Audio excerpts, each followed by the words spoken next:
Hello tout le monde, et je parle en connaissance de cause. Aujourd'hui, on va aborder la timeline et la franchise Conjuring. Alors, je voulais donner mon avis sur les nouveaux chapitres de Conjuring qui sont sortis. Euh, et je voulais donner mon avis sur la timeline et le nombre de chapitres qu'expose cette franchise jusqu'au chapitre que je trouve être les chapitres de trop. Alors je sais que je vais faire énormément d'ennemis sur cette vidéo. Sur cette vidéo, je sais que je vais me faire énormément d'ennemis. Mais on va tout récapituler depuis le début à propos de cette saga. Alors, on le rappelle, la saga Conjuring parle des faits que Lorraine Warren et Ed Warren, les chasseurs de fantômes, euh, qui étaient les chasseurs de fantômes Ed et Lorraine Warren, la franchise Conjuring explore en fait tous les cas sur lesquels ils ont été amenés à enquêter. Euh, on va un peu revoir la franchise. Alors on a Lannon et donc on a Denon et Lannon 2 qui débutent la franchise. Ensuite on a Annabelle de Création qui poursuit la franchise.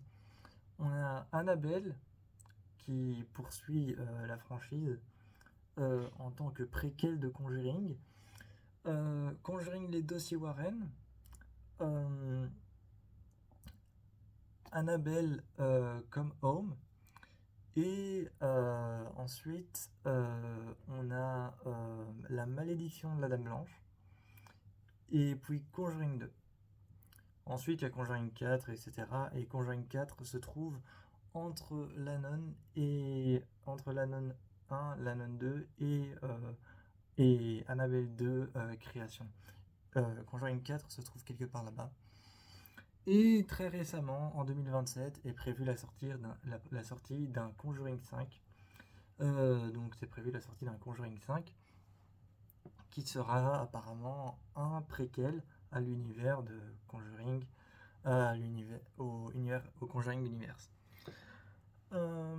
Et donc aujourd'hui, je vais vous exposer pourquoi je trouve que certains chapitres sont de trop. Je sais que je vais me faire énormément d'ennemis, mais j'en fous. Mais je m'en fous, je vais me faire énormément d'ennemis, c'est pas grave. Ça arrive, on n'est pas tous d'accord sur les mêmes choses. Alors déjà, on va revenir sur tous les films.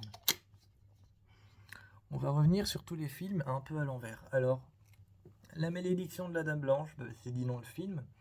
La malédiction de la Dame Blanche, c'est dit dans le titre. Hein. On explore la malédiction de la Dame Blanche, ou en espagnol, la Llorona.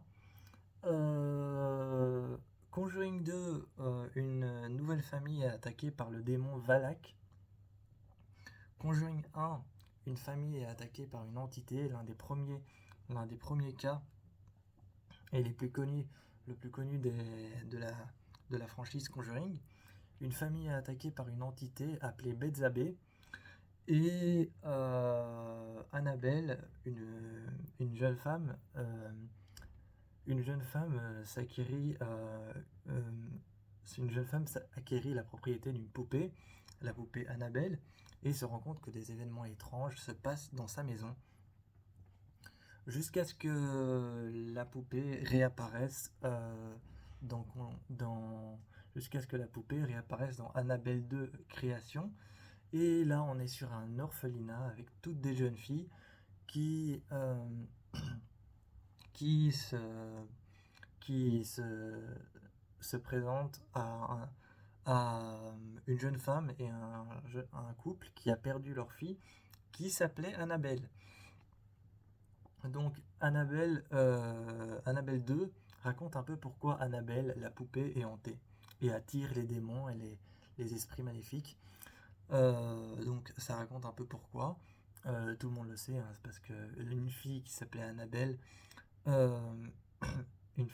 Annabelle est morte. Les parents ont acheté une poupée, ont commandé une poupée, et l'esprit de la jeune fille a demandé aux parents de prendre possession de la poupée. Et depuis voilà. Ensuite, Annabelle Come Home, ou La Maison du Mal. Là, on est chez les Warren, il y a d'étranges phénomènes qui se passent pendant que...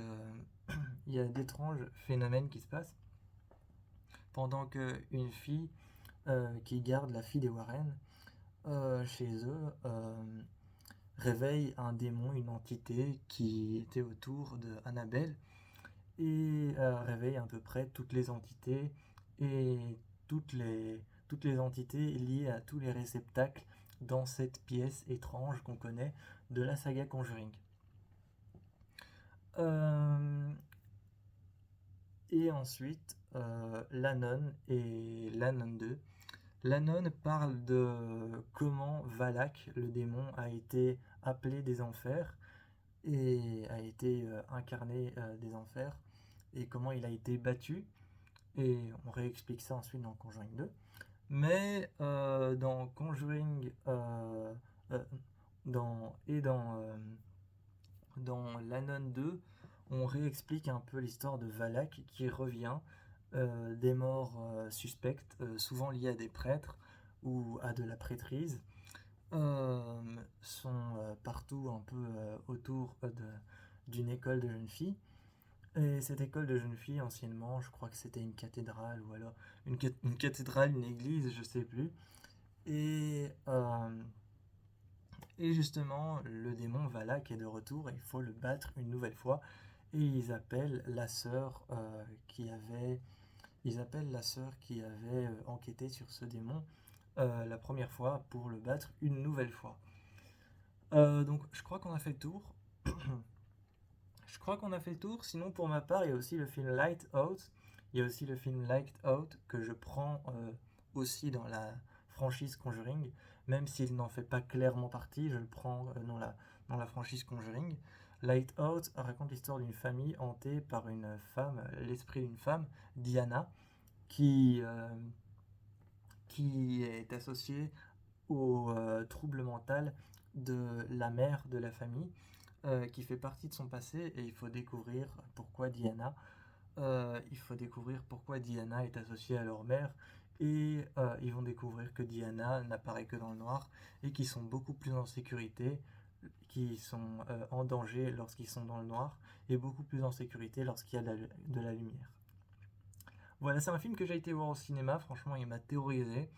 Pour ma part, je suis épileptique, ça se voit peut-être pas, mais le film m'a tellement terrorisé que j'en ai fait une crise d'épilepsie. Voilà. Donc pour vous dire à quel point c'est un bon film d'horreur, si vous l'avez pas vu ou que vous le connaissez pas, allez le voir, il est pas très long. Il est tiré d'un court métrage qui s'appelle Dans le noir, lui aussi, Light Out, qui est devenu viral et qui a atterri au studio Warner Bros. Et le créateur de la saga Conjuring a voulu en faire un film, un long métrage. Et donc Light Out ou Dans le noir est né. Donc voilà, pour ceux qui ne le connaissent pas, allez le voir. Et je vais vous expliquer maintenant pourquoi je trouve qu'il y a certains chapitres qui sont de trop. Alors, Annabelle, ça va. Conjuring, les dossiers Warren, ça va. Je trouve que ceux-là sont excellents. Annabelle 2, création, excellent aussi. La Nonne, excellent. Quoique on en attendait un peu plus, mais La Nonne 2, excellent aussi. Un peu mieux que La Nonne 1. La Dame Blanche, excellent, j'adore ce film. Conjuring 2, l'un de mes préférés. Et je trouve que la saga aurait dû s'arrêter à Conjuring 3. Je trouve vraiment que la saga aurait dû s'arrêter à Conjuring 3. On retombe sur une famille différente. Et là, il y a un dilemme. Il y a un dilemme moral dans ce film. C'est est-ce que le couple Warren va savoir réellement prouver l'existence du diable et va vraiment savoir battre le diable pour de bon. Donc il y a un dilemme moral. Il y a un dilemme moral vis-à-vis de l'existence du diable et de l'existence humaine. Et en plus de ça, le film se termine de façon médiatique. Donc c'est-à-dire que le procès de la personne qui était possédée se termine de façon médiatique. Un procès c'est toujours médiatique.